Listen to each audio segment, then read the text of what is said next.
Кыргыз Республикасынын президенти Садыр Нуркожоевич Жапаровдун демилгеси жана туруктуу колдоосу менен акыркы жылдары өлкөбүздө сот системасын түп тамырынан жаңылоого багытталган кеңири реформалар ишке ашырылып келет.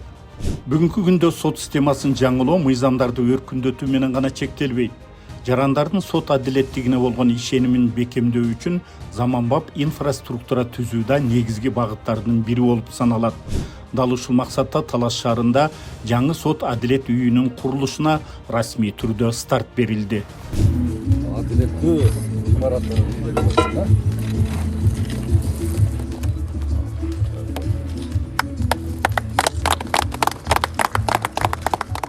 Капсула салуу аземине Кыргыз Республикасынын Жогорку сотунун төрагасы Медербек Сатыев, президенттин Талас областындагы ыйгармуктуу өкүлү, жергиликтүү бийлик өкүлдөрү, сот системасынын ардагерлери жана судьялар катышты.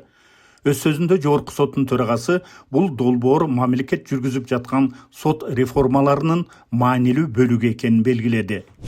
Эң башкысы, бул имарат биринчи кезекте жарандардын кызыкчылыгы үчүн кызмат кылат.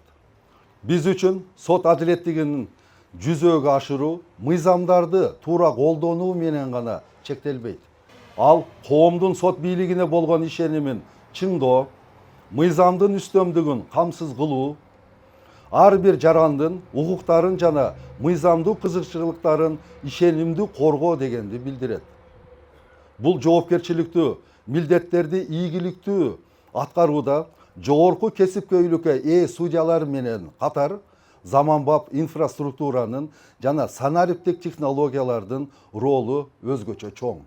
Ошондуктан бүгүн пайдалуу түптөлүп жаткан жаңы сот адилет үйү жөн гана курулуш объектиси эмес. Бул мамлекетибиздин адилет сотко болгон ишениминин, сот бийлигин мындан ары чыңдоого болгон саясий эркинин жана укуктук мамлекетти өнүктүрүүгө багытталган реформалардын дагы бир маанилүү жемиши. Ар бир чындыкты издеген адам ушул бүгүн мезгил кутучасы салынып жаткан 4 кабаттуу жаркыраган имаратта сөзсүз түрдө адилеттүүлүктү табып, чынчыл туура чечимдерге күбө болуп, издеген, ыйлаган ар бир адам келип ушул жерден чыныгы адилеттүүлүктү табат деген ишеничибиз чоң. Жаңы комплекс 4 кабаттан жана жертөлө кабатынан туруп, Талас шаарынын Чыңгыз Айтматов көчөсүндөгү 5295 чарчы метрден ашык жер тилкесинде курулат. Имараттын жалпы аянты дээрлик 6000 чарчы метрди түзөт. Бул жерде жергиликтүү соттор, сот департаментинин Талас областтык башкармалыгы, сот приставдары жана башка түзүмдөр бир комплексте жайгашып, жарандар үчүн кызмат көрсөтүүнүн жаңы деңгээлин камсыздайт. Качан бүтөт курулуш эми? Келишим боюнча 2027-жылдын 31-декабрында. Бүгүнкү күндө көпчүлүк сот мекемелери ар кайсы имараттарда жайгашкан.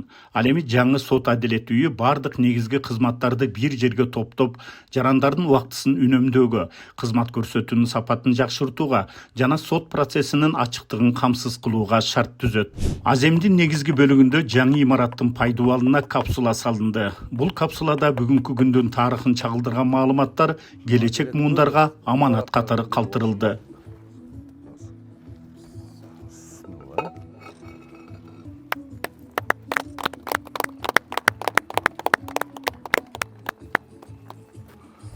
Жаңы сот адилет үйү бул жөн гана административдик имарат эмес. Ал сот системасынын заманбап өнүгүүсүнүн, мамлекеттик реформалардын жана жарандар үчүн жеткиликтүү адилет сотту камсыз кылууга багытталган саясаттын дагы бир көрүнүктүү кадамы. Иш-чарадан соң Жогорку соттун төрагасы Медербек Сатыев Манас күмбөзүнө зыярат кылды. Анда ата-бабалардын арбагына багышталып Куран окулду. Алхамдулиллахи роббил аламин ар-рахманир рахим. Манас бабанын күмбөзү кыргыз элинин тарыхын, мамлекеттүүлүгүн, биримдигин жана руханий баалуулуктарын камтыган ыйык мурастардын бири. Бул зыярат тарыхты урматтоонун, ата-бабалардын осуятын эскерүүнүн жана улуттук баалуулуктарды аздектөөнүн дагы бир көрүнүшү болду. Niye bir batır yer ölgün, alamat getip şer ölgün. Batırlardın barısın, cimelek koyup bulunun. Oşo gezde gördün mü, barısın oşol.